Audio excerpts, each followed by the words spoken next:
Kevin Hanks, and joining us now is the VP of Research for Likefolio.com, Megan Brantley. Happy Friday, Megan. Thanks for joining us.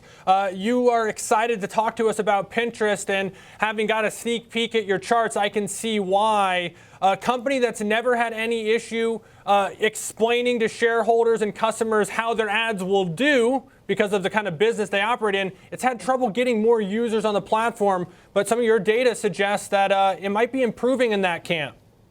Yeah, so Pinterest is one of those divergence opportunities for us, and that's whenever we see consumer momentum heading in one direction and the stock heading in the other direction. So whenever opportunities like this present, and especially in the macro environment that we're in right now in the digital ad space, we get really excited. And so for Pinterest, I think to kick off, one of the areas that we look at is we look at visits to all of these different digital ad players' platforms. So that can be a Reddit, that can be a Snapchat, Pinterest, Meta, Google. And this chart is actually one we shared, I think, a couple weeks ago whenever we were talking about Reddit.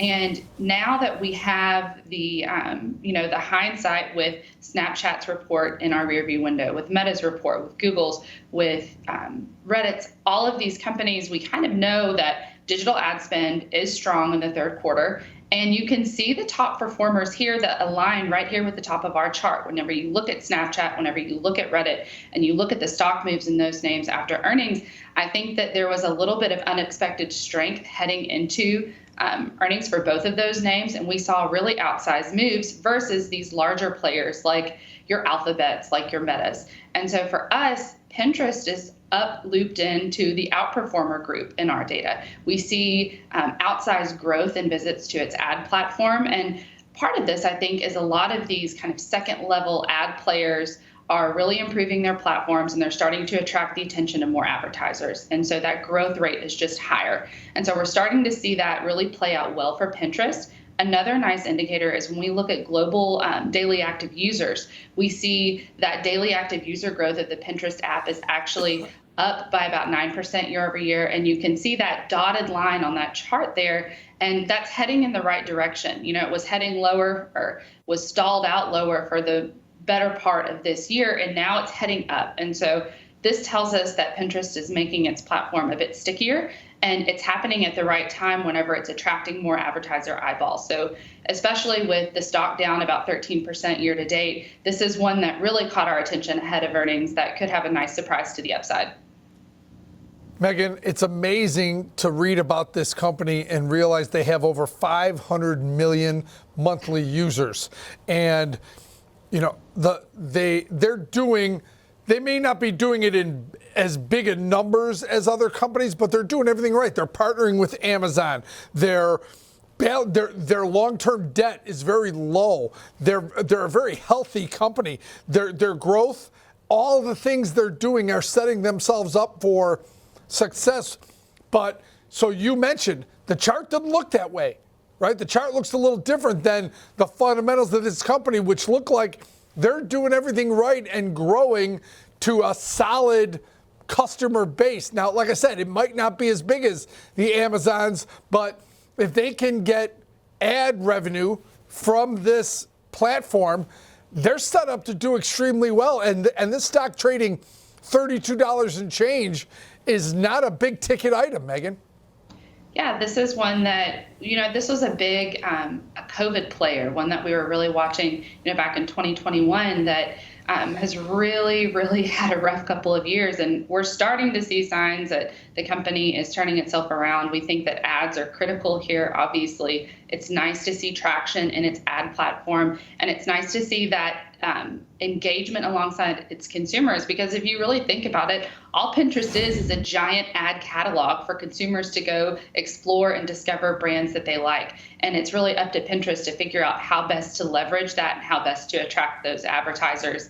Another potential area of weakness, it's done a really good job growing internationally, not as great of a job monetizing internationally. So I think that there's a lot of room for improvement there that Pinterest can focus in on. But the first step is, continuing to grow its piece of the U.S. advertising market. And our data shows that Pinterest is taking steps to do that. I think its Q3 estimate, whenever it reported last quarter, was a bit conservative. And so the bar may be low heading into this earnings, especially if we see some outsized strength in digital ad spend like we've seen for other names like Reddit and like Snapchat.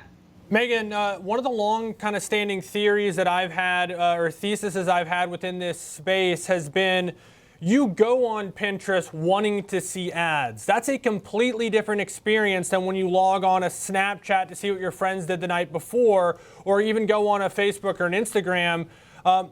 Instagram somehow was able to kind of mix in shopping and following influencers and following your friends and embedding ads and do so seamlessly. But even like the X platform, formerly Twitter, struggled to really monetize its user base. Snapchat historically has struggled to monetize the user base. That's not been Pinterest's problem. Does your consumer happiness data in this space confirm that? Do people enjoy their experience on Pinterest despite being bombarded by ads? Yeah, this is one that it's almost hard to call Pinterest a social media network because people aren't necessarily going on to be social. They're going on to be inspired. They're going on to find ideas, but they may not necessarily be searching for their friend or their peer on that network. And so whenever we look at consumer happiness levels, especially from Pinterest, Pinterest has higher consumer happiness levels than a lot of these social media sites, but part of that is just because of the content and because of the mindset of the consumer. Whenever you're going on a Pinterest, you don't see as much negative content that you may see on other sites that may frustrate you, and you're not getting this roadblock or this imposition of a placement of an ad like you might feel like on Snapchat if you're trying to send your friend a message and then all of a sudden an ad is served that feels a bit intrusive. On Pinterest, you're actually hunting it out. You're actually looking for ideas. You're looking for different products, and you want your algorithm to be custom tailored to you. And so, a little bit of almost comparing an apple to an orange whenever you think about these platforms, even though technically we classify it as social. Is Pinterest really social? I don't know. But it certainly seems like the ideal advertiser's playground. I agree with that sentiment, and then it's ultimately just figuring out how to price this thing, and they got to get more people on there. It skews to a certain demographic, and I've done a lot of growth internationally, not as much lately in the U.S. So if they can turn those metrics around, which some of your data suggests it's starting to pick up, we'll see if that happens. Have a great weekend. Thanks as always for joining us, VP of Research of LikeFolio.com, Megan Brantley.